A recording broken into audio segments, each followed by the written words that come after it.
TRS youth అధ్యక్షులు సోమేష్ యాదవ్ గారు ఉన్నారు. సోమేష్ గారు చెప్పండి, ఇప్పుడు మీరు కూడా ఒక యాదవ్ బిడ్డ, బీసీ బిడ్డ. కాంగ్రెస్ పార్టీ బీసీ కులగణన చేసింది, మీ టిఆర్ఎస్ పార్టీ ఏమో బీసీ కులగణన తప్ప అని చెప్పేసి అంటుంది. ఈ విషయంలో అయినా అప్రిషియేట్ చేయరాదన్న కాంగ్రెస్ ని? ఇప్పుడు అన్న కులగణన ఒకటి పెట్టిర్రు. 55% ఉన్నటువంటి బీసీలని 50% లోపల తీసుకొచ్చేసారు. 44-40% తీసుకొచ్చేసారు.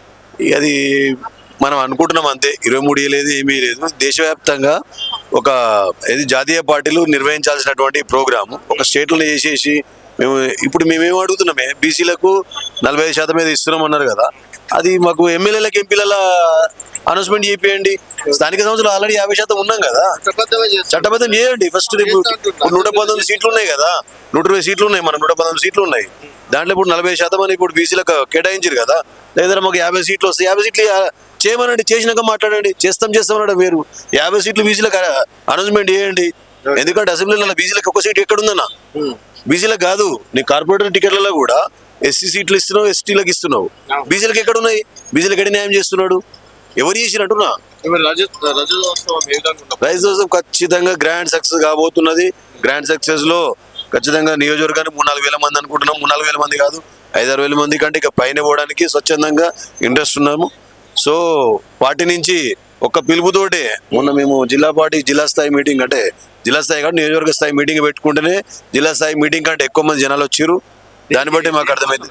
ఓన్లీ దీనికోసమే, 27 సభ కోసమే మా నియోజకవర్గంలో ఒక పార్టీ పిలిపిస్తే జిల్లా స్థాయి మీటింగ్ కంటే ఎక్కువ మంది వచ్చారు జిల్లా భవన్ లో. ఏమున్నది భూభారతి ఏం చేసిండు, ఓపెన్ చేసిండు. దాంట్లో రేపు చూద్దాం ఏం సక్సెస్ అవుతుందో. ఏం కాలేదన్న, దాంట్లో కూడా పోయింది అని అనుకుంటున్నారు, కానీ ఏం పోయింది అయితే మాకైతే తెలుస్తలేదు. ఇప్పుడు ఒకటి వేయాలి కాబట్టి ఒక ఆరోపణ, ఒక రాయి వేసిర్రు, అది ఫెయిల్ అయిందని చెప్తున్నారు తప్పించి అదేం ఫెయిల్ కాలేదు. మరి భూభారతి ఎంతవరకు సక్సెస్ వస్తుందో మేము చూస్తాం కదా, మీరు చూస్తారు, మేము చూస్తాము. 27 సక్సెస్ఫుల్ గా, గ్రాండ్ సక్సెస్ గా 119 నియోజకవర్గాల నుంచి ఎప్పుడెప్పుడు అని ఎదురు చూస్తున్నారు అందరూ.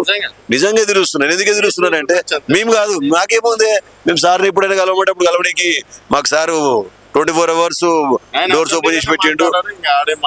అదే రేపు తెలుస్తుంది కదా, టైగర్ బ్యాక్ అనేసి నడుస్తున్నది, సింహం పంజా ఎట్లా ఉంటది అనేది 27 నాడు కూడా పోతున్నాం. మీరందరూ కూడా చూస్తారు, మేమందరం కూడా చూస్తాం. రాష్ట్రం మొత్తం ఎదురు చూస్తున్నది, పార్టీకి సంబంధం లేకుండా ప్రతి ఒక్క జనాలు. ఎందుకంటే ఇన్ని పథకాలు అడగకుండా ఇచ్చినటువంటి ఇన్ని పథకాలని, ఈయన 420 పథకాలు, 420 పథకాలు ఇస్తా అనేసి హామీలు ఇచ్చిండు.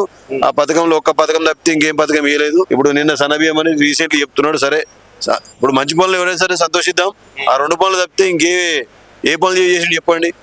ఏం 2 పనులు ఓకే. మీరు అన్నట్టుగా లేడీస్ కి ఒక బస్ ఇచ్చిండు, సంతోషం, మేము కూడా దాన్ని స్వాగతిస్తున్నాం. రెండోది, నిన్న మొన్న రీసెంట్లీ అదేమంటే సన్నబియ్యం ఇచ్చాడు, సంతోషపడదాం. ఇంకా 418 పథకాలు పెండింగ్ ఉన్నాయి. 18 పథకాలు తొందరగా ఏమనండి చేస్తే మేము కూడా, ఎందుకంటే అధికారం వచ్చింది, చిన్న వయసులో సార్కు మంచి అవకాశం వచ్చింది, అది నిలుపుకుంటే చాలు. ఇప్పుడు మీరు అంటున్నారు కదా పార్టీ ఉండదు. ఒక్క తెలుగు రాష్ట్రాలలో 25 సంవత్సరాలు నిలబడ్డటువంటి పార్టీ ఏదైనా ఉందంటే తెలుగుదేశం. ఎన్టీ రామారావు తర్వాత టీఆర్ఎస్ పార్టీనే. మిగతా పార్టీ ఎన్నో వచ్చినాయి, ఎన్నో పోయినాయి. ఎందుకు నిలబడ్డాయి అంటే మేము చేస్తున్నటువంటి సార్ చేసినటువంటి అభివృద్ధి కానీ, సార్ చేసినటువంటి పథకాలు కానీ అవే నిలబెడుతున్నాయనేసి మేము ఖచ్చితంగా ఆత్మవిశ్వాసంతో